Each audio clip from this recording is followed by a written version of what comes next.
অন্ধকারে বাবা অন্যর চুলে বিলি কেটে দিতে থাকলো। ওইদিকে শব্দ আর হল্লা। কিন্তু এসবের মধ্যেও একসময় ঘুম ধরে গেল অন্যর। ছাড়া ছাড়া ঘুম, ঘুম ছাড়া স্বপ্ন, আর স্বপ্নের মধ্যে কান্না। অন্য ফুপিয়ে ফুপিয়ে কাঁদল। বাবা বুকে করে রাখলো অন্যকে আর ভাবলো, ছোট মানুষ। আরে পরদিন সকালে অন্য মিলিটারি দেখল বাবা নেই, সে একা। বাবা বলে গেছে এক্ষুনি ফিরবে।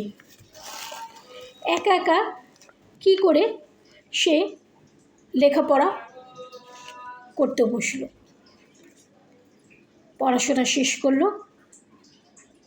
কিছুক্ষণ ভাবলো। কি ভাবলো তার কিছুই ঠিক নেই।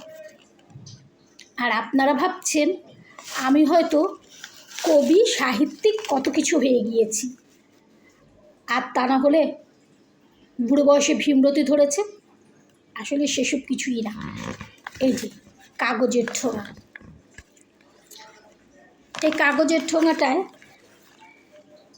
আমি বাকুরখানি নিয়ে এসেছিলাম। আর অভ্যাসবশত কাগজের ঠোঙাটা বাকুরখানি শেষ যখন ফেলে দিচ্ছিলাম, তখন হঠাৎ করে এই কয়েকটা লাইন আমার চোখে পড়লো। খুব ভালো লাগলো। আর ভালো লাগলো বলেই আমি আপনাদের কাছে শেয়ার করলাম।